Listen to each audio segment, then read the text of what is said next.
This is Delta Sierra Juliet. Is there any known traffic below 5,000? Delta Sierra Juliet, no known traffic. Seems to be a large aircraft below 5,000. What type of aircraft is it? It is more bright. Seems to me like landing lights. The aircraft has just passed over me at least 1,000 feet above. It seems to me that he's playing some sort of game. He's flying over me 2-3 times at speeds I could not identify. It's flying past, it's a long shape. Cannot identify more that it has such speed. It seems like it's stationary. What I'm doing right now is orbiting, and the thing is just orbiting on top of me also. It's got a green light and sort of metallic-like. It's all shiny on the outside. The engine is rough idling. I've got it set at 23, 24, and the thing is coughing. My intentions are to go to King Island, Melbourne. That strange aircraft is hovering on top of me again. It is hovering, and it is not an aircraft.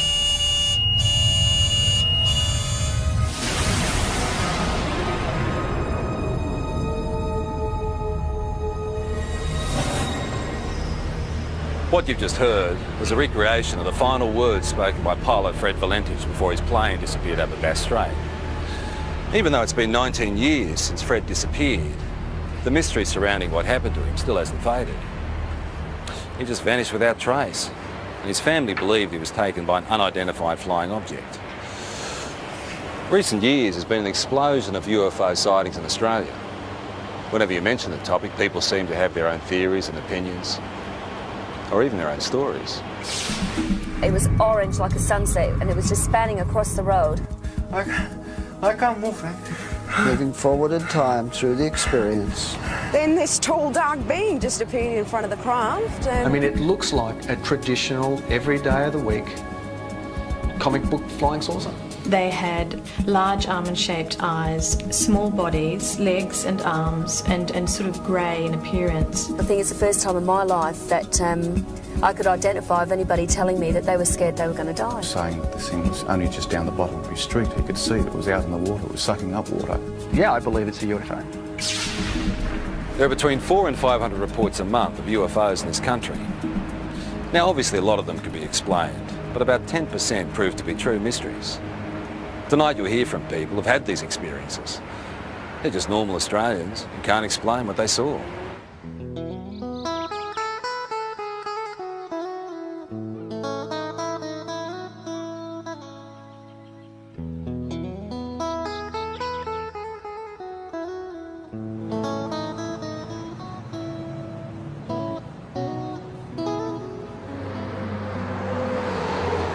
I was travelling from Sydney in a northerly direction toward Gosford along this particular road here, the Pacific Highway, and it was quiet. There wasn't a lot of traffic. It was early Christmas morning, and I was just gazing out of the front window of the car, and I saw approximately a half a kilometre away a bright silver metallic object crossing from south to north.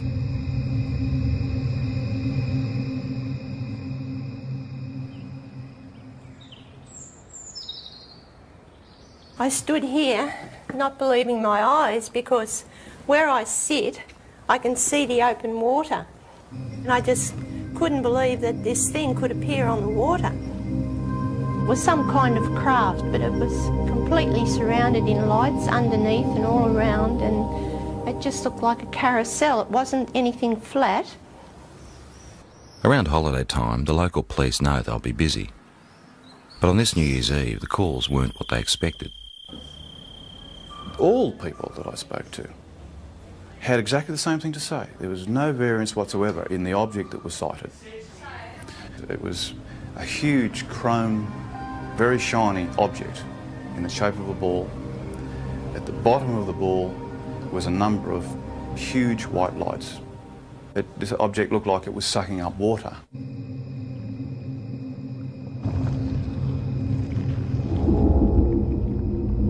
Some calls were quite frightful in their voice.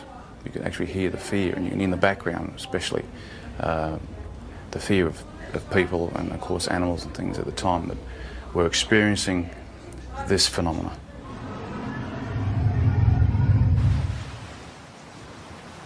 We're looking out above this headland here, and we're watching a bright light move in a strange fashion that you'll never see, or we never saw anyway. It was moving quickly and move, for instance, in a zigzag fashion. We were watching it for 10 to 15 minutes, move in this direction north, and we just saw this bright light 15, 20 metres above our car. Just a bright light, emanating light towards our car. It was just awesome. All of a sudden I saw these lights come out of the water like a cylinder and flash, and the top of the water was all lit up. And as that light was up, I could hear the rushing of water, movement of water, and then the water being raised up, and then shortly after, down comes the water on top of the lake. I noticed this rather bright light that seemed to be on the right-hand side of the car, and it seemed to be following us for quite a while. And then all of a sudden it turned and went at a right angle right across the expressway in front of the car. It was large, round, and it seemed to have a stream of sparks flying out the back of it. I don't know what it was, but it was most peculiar. After the initial New Year's Eve reports to police, the local Sun Weekly newspaper got hold of the story. There were hundreds more people at home that obviously thought they'd seen something quite out of the ordinary, but were too scared maybe to come forward and actually say that they'd seen something. Our office, the day the report hit the streets, was amazing. We had caller after caller saying they'd seen the same thing. A lot of the witnesses were retired academics, some were policemen, nurses, school teachers, Sunday school teachers, lawyers, business people, some of the leading business people in the area. They were all people that had everything to lose and nothing to gain by even coming forward and making a report. All the people who actually saw it hovering over the water described these 4 or 5 shafts of bright white light coming down to the water and literally penetrating the water rather than reflecting off it. We also had descriptions of the water seething underneath it. Some people said it frothed, some people said it foamed, some people said it was steaming up. Overall, I'd imagine there'd be probably 3 dozen telephone calls on the night. Well, we're police, Sergeant Wenning. In particular, Sergeant Wenning remembers one very distressed caller. He told me he had been woken up from a deep sleep with thunderous noise and bright lights, dogs barking. His children had come into his bedroom screaming. He was saying that this thing was only just down the bottom of his street. He could see it was out in the water, it was sucking up water. The sound was like a million hummingbees. He didn't know what was going on.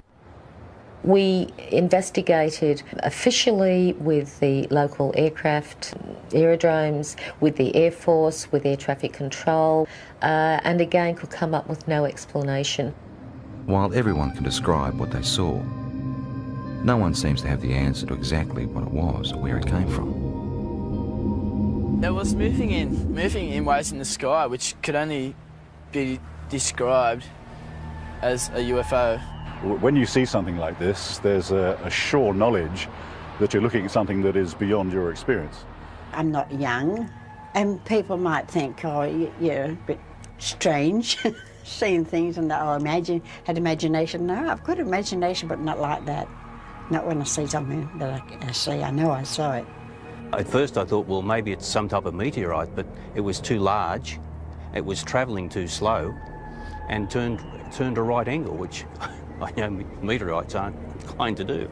I was just bewildered how something could appear and disappear in the thin air practically. Well, I honestly don't know what they saw. We've gone right through all the realm of possible explanations, which leaves it as what a UFO truly is, a flying object which we cannot identify by conventional means.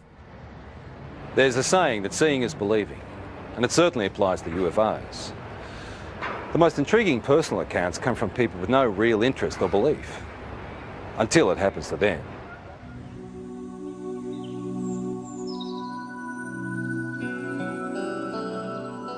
Before this happened to me, I can be honest, I could say that I was in that category of being naive. I didn't believe it.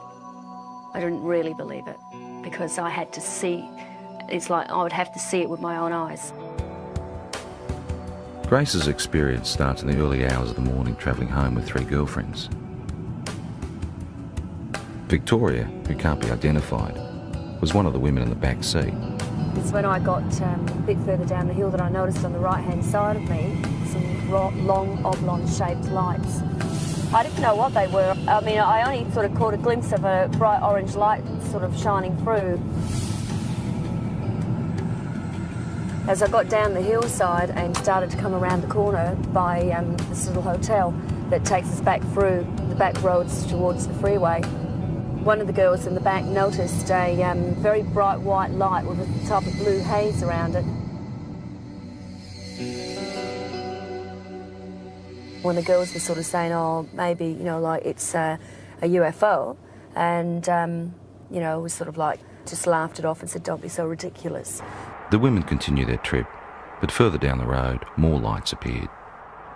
I heard Victoria and one of the other girls in the back there, they were commenting on something that was behind us. They actually thought somebody was coming up behind us, like a truck or something, because it was moving fairly fast and very bright. It was just such a bright as blinding light. It was orange like a sunset, and it was just spanning across the road. I got really scared, and I said to Grace, quick, just step on it. Because I knew there was a town just a kilometre up the road.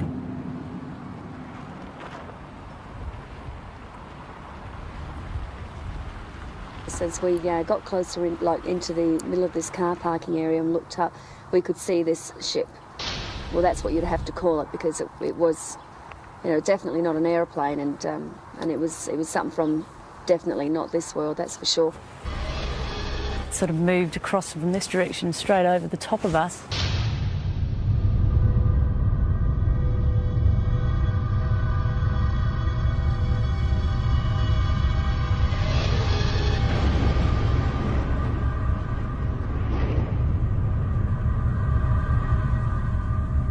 Sort of disappeared into a gully where we lost sight of it.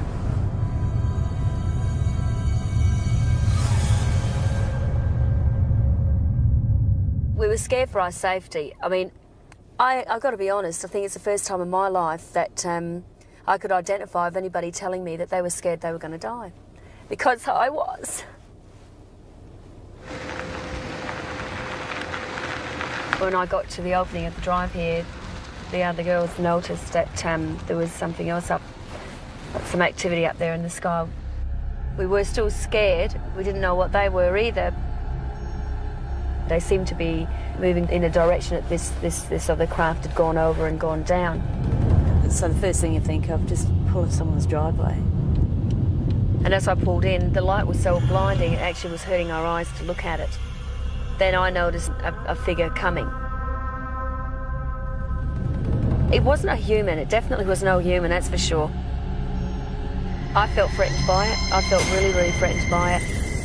That was the closest thing I've ever experienced, the thought of actually, you know, coming close to death, I suppose, which sounds pretty silly, but the fear that I had was like that, like I wasn't going to see my family again. And the weird thing is that it's not the normal thing to talk about and for people to accept. But, you know, it's been 3 years now, and I still feel very distressed by it. In the weeks, I felt a lot of doubt with what happened to Grace. I didn't believe it, truly believed it, because I hadn't experienced anything like that myself. So I didn't show it either. I mean, I didn't show that I didn't believe it, because I think it was important that I looked like I was supporting her, so that otherwise, you know, she might go sort of, you know, off the rails if she didn't feel she had some support from her husband. But 2 weeks later, those doubts disappeared. What's work? Late one night, they were both woken by their distressed 15-year-old son. He was dead set that he had presence in his room. You know, there was somebody in his room. And one thing that he kept saying at that time was that, can you hear that sound? And he kept pointing up to the ceiling. And we could hear this low drone sound. I knew then I'd heard that sound before. We got back into bed and I was laying there. And I thought, do I lie here and just let this thing go through and just, you know, try and wipe it off as another bad experience, or do I actually get up and look, and if it is what I think it is, then maybe my husband will be able to see for the first time and he will believe. I just couldn't believe what I was seeing.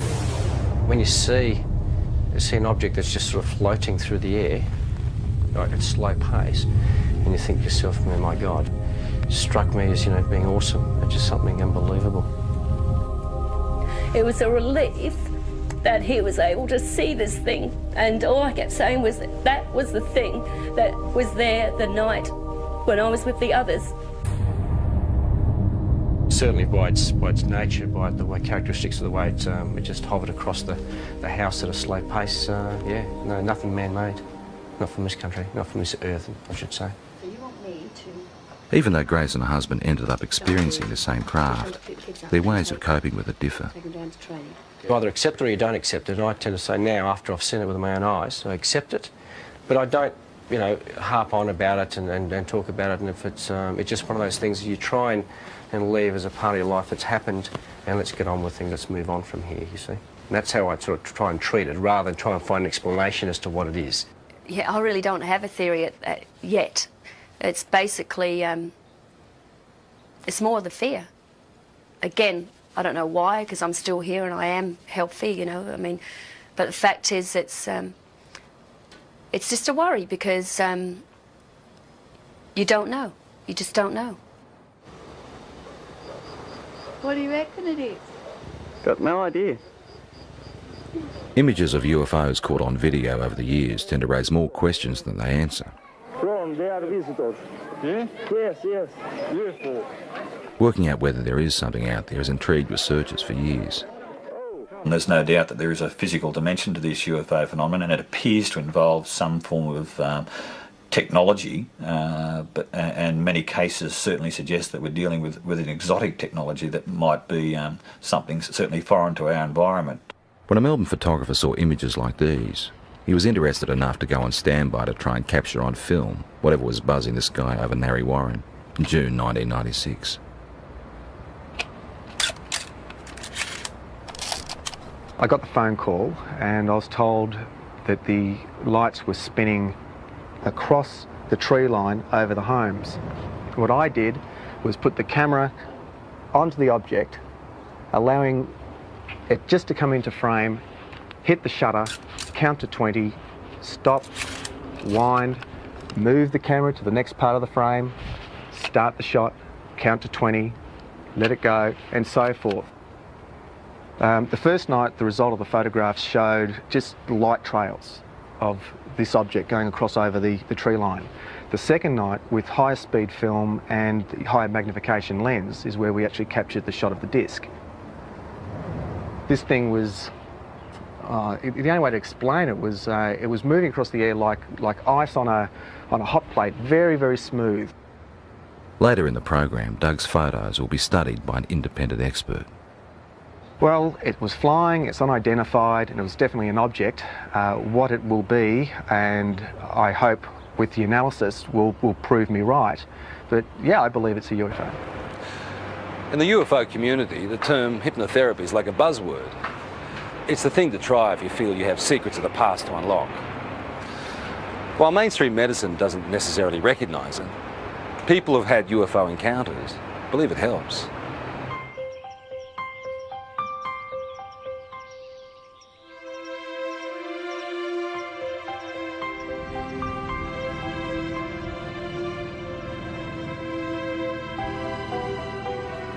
Victor Pufulescu believes he started having alien encounters as a teenager back in his native Romania.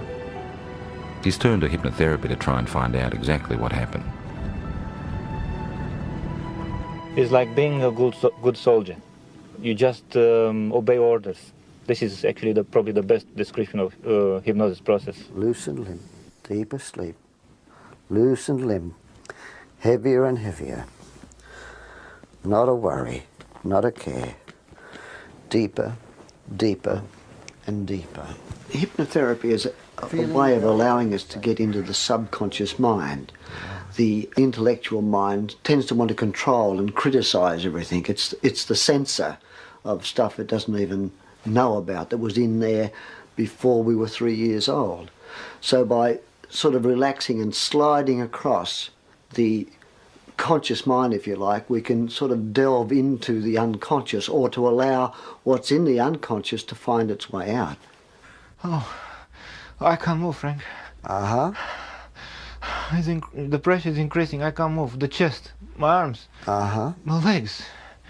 There's a thing about hypnotherapy that very often the subject will want to please the hypnotist. They have to look at that, but the thing is that you can see that when a person is reliving an experience, that it's pretty easy to see whether that's faked or not. Moving forward in time. My legs. Moving forward My in feet. time. Moving forward in time through the experience. The pain is inside of my elbow. Thanks. Who are you saying thanks to? Them. Can you ask them what they're doing? No. It's a test. That's a test. I just know it's a test. They keep me telling, be calm. They're telling you to be calm. Yeah. Very often the people are quite disturbed about dreams they're having or things they've imagined happen to them. And they often come out of this saying, I'm pleased I'm not crazy, or I'm not mad, or I'm not imagining this. It does give you some answers, but also creates thousands more. And this is probably the trickiest part. I'm never happy with the answer which I'm getting, and I want more and more and more.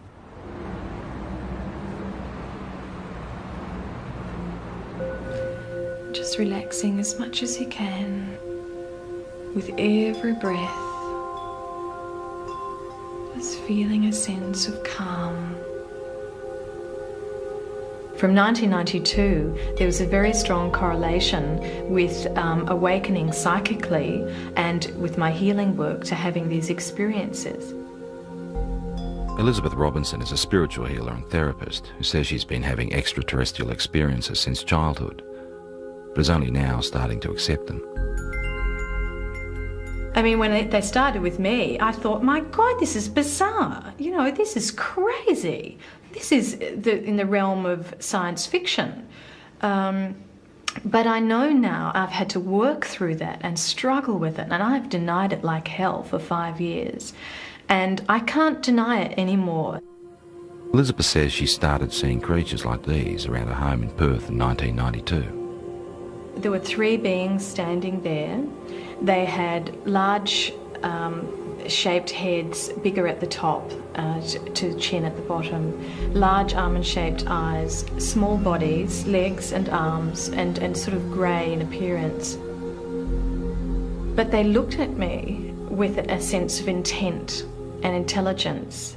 Soon after, Elizabeth's daughter talked of being visited by a lady during the night. Elizabeth believes it was one of the same beings.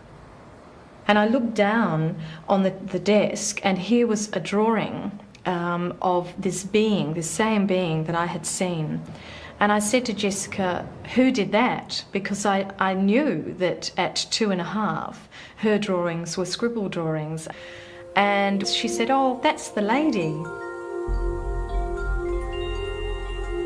I tried to rationalise it, but I knew that I wasn't imagining this stuff. You know, there was something in me that told me that there was more to these experiences. They're looking at me again.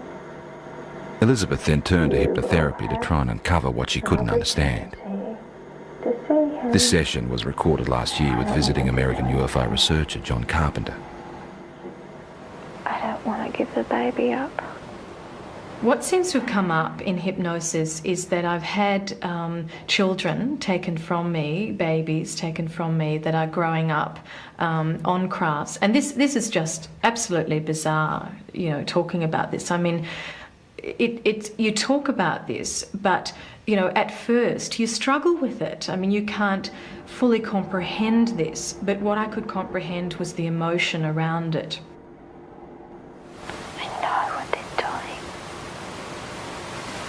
They say it's time. they tell me with their mind.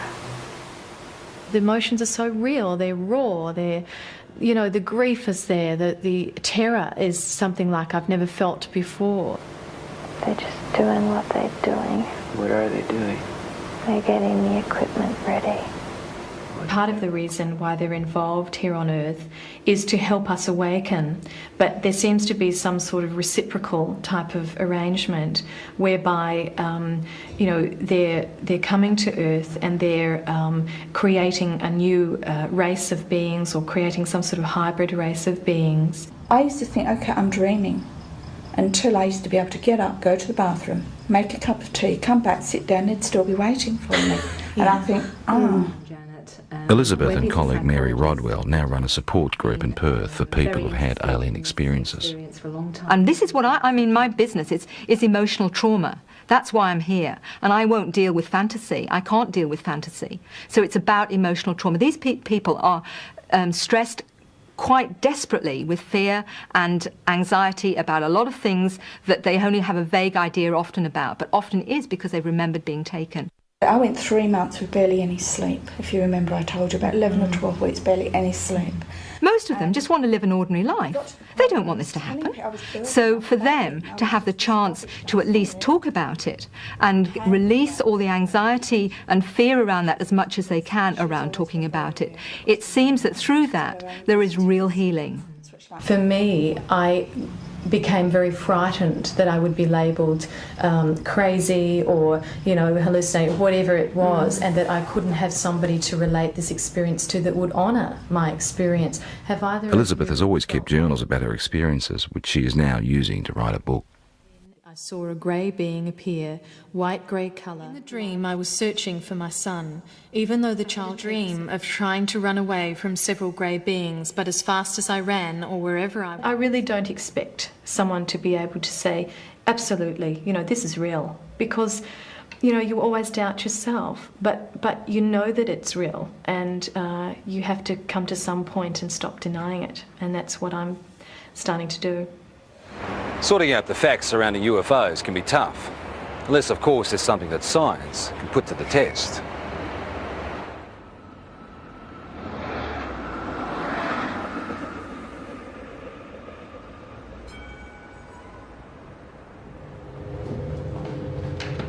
Earlier in the program we saw photographs taken by Doug Page. The time exposures show what Doug believes is a UFO hovering near his home in 1996. Now, has this been observed by other people as well? Practically all of Narre Warren. Okay, so that was seen, but not as a streak, because this is a time exposure. So it was simply an object of some sort traveling. Correct. In somewhat of a line, but as you can see, it goes up and down here. This type of negative sleeve will take... The professor would like to examine the negatives that come before and after the pictures in question. Explain to me why... But Doug has used the ends of rolls of film and discarded the shots he felt didn't work. Now, when the films were actually ready for handling, I'd lay them out and I went through them, and I go with the scissors and I just go cut, cut, into the bin, cut, cut, put it there, and that's what I did. Okay. After examining the camera the shots were taken with and checking density readings on the negatives, the next step is to enhance the images on the computer. I don't rely on computers for analysis. They're a bit of a tool. They sometimes let us see things a little bit better, but to actually definitively say that a particular thing is something, I stay away from that. That's right. How did you focus the camera? Just on infinity. Okay, so if you focused on infinity, technically the tower should be sharper in focus than the tree. Should be, shouldn't it? Mm-hmm. But it's not. Interesting question, isn't it? It's a good one. The only trouble is there's no sort of guarantee, of course, in the darkness that it hasn't moved off set either, but I had that set for infinity. Okay. With some of the technical questions out of the way, it becomes an issue of individual perception. Very specific things here. I see a disc-shaped object. I see something with a rim. Okay, there is definitely a lip. There are what appears to be lights. There's big, there's another small one in between, another one. So we've got something that is geometrically laid out. You can see a texture, and you can see definitely on the dark side of it something. So something's in shadow. I mean, it looks like a traditional, every day of the week, comic book flying saucer. My first impression of this when I saw it, again, was a trumpet, a circular object here that we have a bell shape that comes out like so. This is unexplained optical either artifact, phenomena, or reality, or could be, could be an object, but it is totally undefinable. And of technical concern is the fact that the start of the time exposure is more in focus than the end shape. Does it make any sense to you that if this was moving and it's decelerating, would that have a bearing on the shape of the line? If it was slowing? Because no, it shouldn't. It should be exactly the same sharpness. Despite question marks over issues like that, the professor is able to reach some conclusions. I don't believe that it's been faked. I think it is probably something that was traveling through the air. What it would be, I wouldn't know, and there's no indication from the photographs that would give me any clue. There are points there that I haven't considered, such as the object, could well be a phenomenon that that I've never heard of. So I mean, we've got to keep an open mind.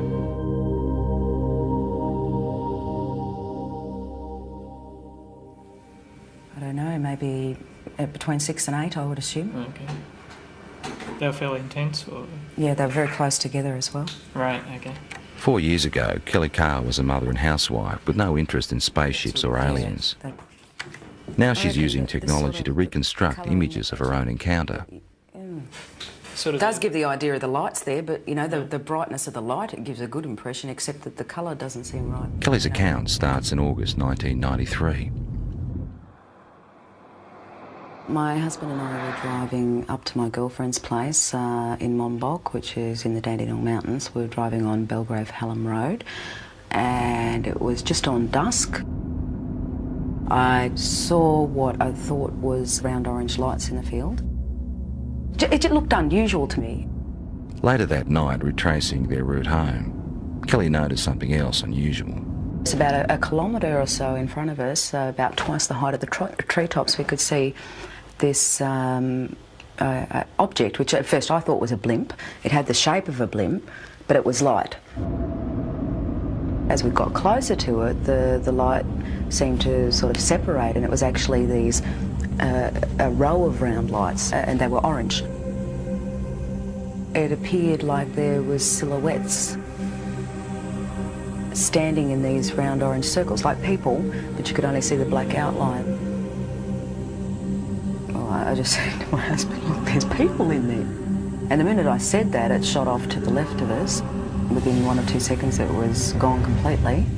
About a kilometre or two further down the road, as we kept driving, I came across at least what I thought was a screen or a wall of light across the road.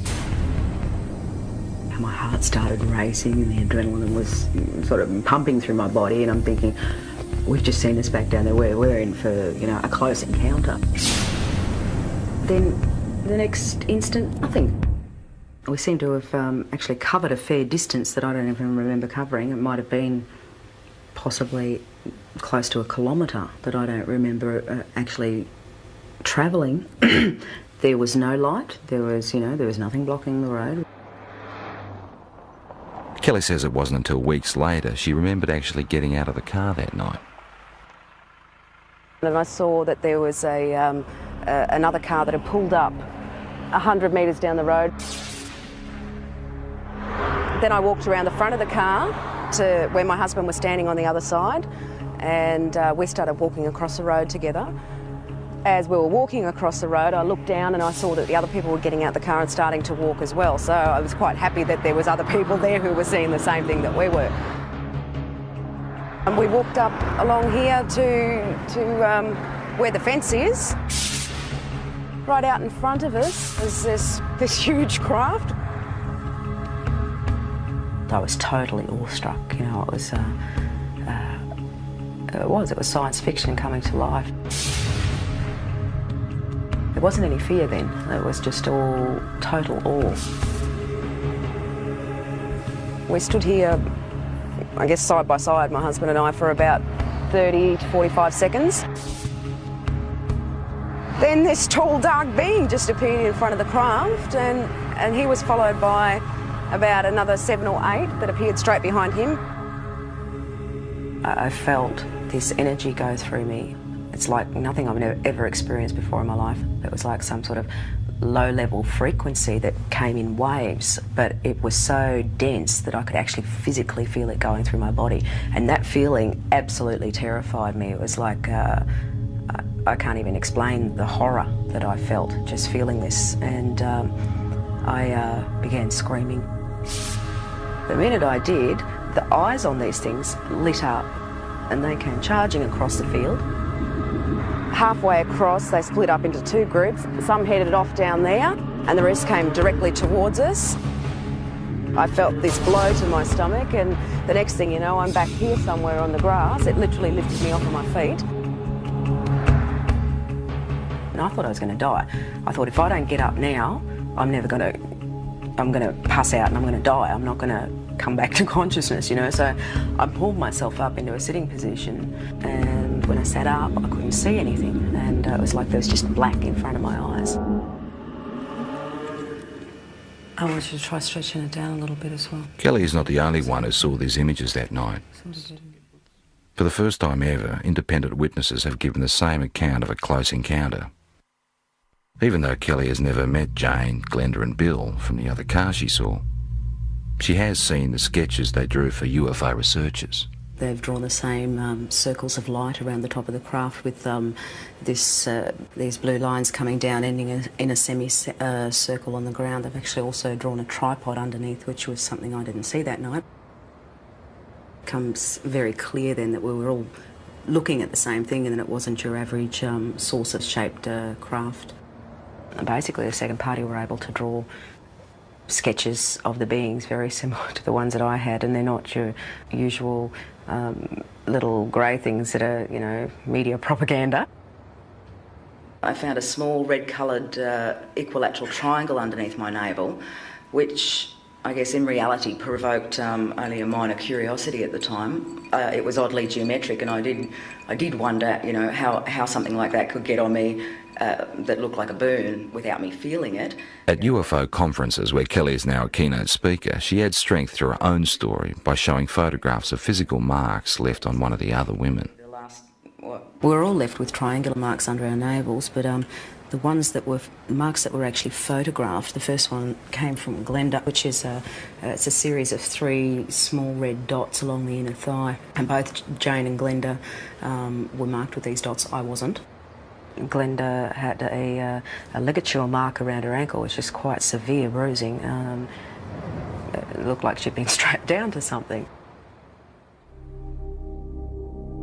UFO researchers have also reported finding physical traces at the site where all witnesses said the encounter happened, particularly in relation to where the craft landed. Inside that semicircle was actually a triangular formation of 3 points spaced 6 metres apart, which correspond with the tripod that was drawn underneath the girl's craft. To this day, Kelly still doesn't know exactly what happened to her that night. Tried a little bit. Her most vivid memory is the fear that she felt. That's very good. It's finally come out to what I'm looking for. And I think a lot of people, you know, might have experienced the fear in a nightmare where you're being chased or something like that, and it's a terror that you feel that, you know, sometimes can wake you up or whatever, but it's absolutely horrifying when you're dreaming it. And that's exactly what I was feeling while I was totally awake. That sort of terror, actually having to feel it while you're conscious and physically awake and feel it as a reality, is like a living nightmare, like a nightmare had come to life.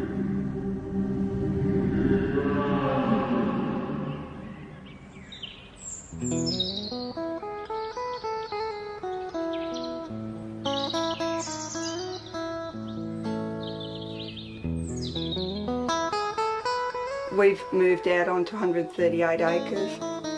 We don't have electricity. We use all our own fuel, like for both our fires. We're in the process of trying to become self-sufficient as far as food's concerned. We just lead just a very different lifestyle. Denise Borrett says it's her encounters with strange beings that have helped her make the decision to live this way. There's one of our missing. I believe at the moment that they're giving us quite a dire warning about what's happening to the planet and what's going to happen to us unless we actually wake up to what we're actually doing. They seem to open parts of your mind that aren't opened before, and or they help you to do that.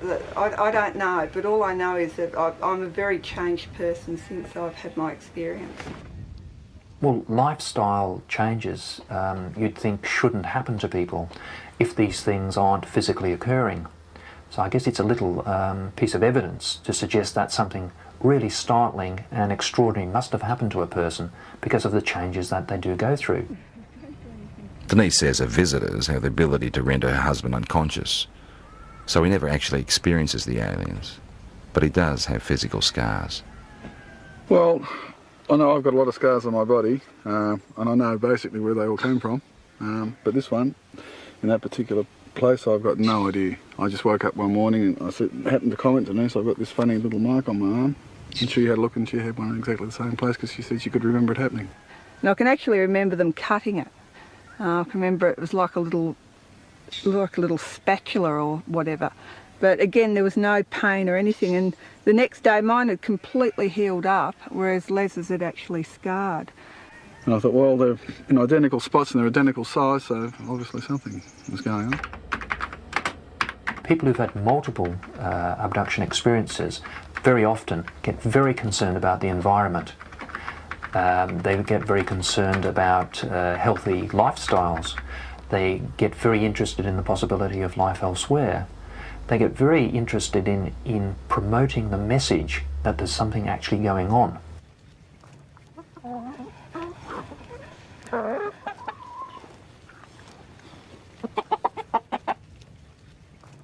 If things do go haywire on the planet, like I believe they will, that we at least will be able to feed ourselves and not have to rely on man-made energy to keep ourselves going.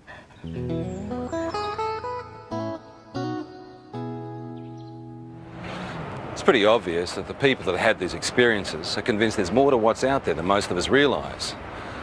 They're also the first to admit that their stories can be hard to accept. All they want us to do is be prepared to listen. I suppose people got to make their own minds up, but we can honestly say that what happened, happened, and there's no doubt about that. Perhaps they're extraterrestrial, we don't know. Perhaps it's military experimentation. Perhaps there's new things in this earth that we don't know about. I don't know what they are. I know what happened to me, but I don't know anything about them. Well, I'd have to say that the evidence seems to be fairly compelling, that we seem to have some sort of alien life form, just in what it is. You've got to keep an open mind. And since I've accepted it, I think I've really started to see it's not really bad. There's a lot of good in what they're actually doing. And it's like they're saying to us, you know, human beings can do so much more. We have these wonderful capacities to heal and to heal each other and to understand ourselves so much more. And we're not yet. Where they come from, I honestly don't know. I would hope that before I die, one day I find out.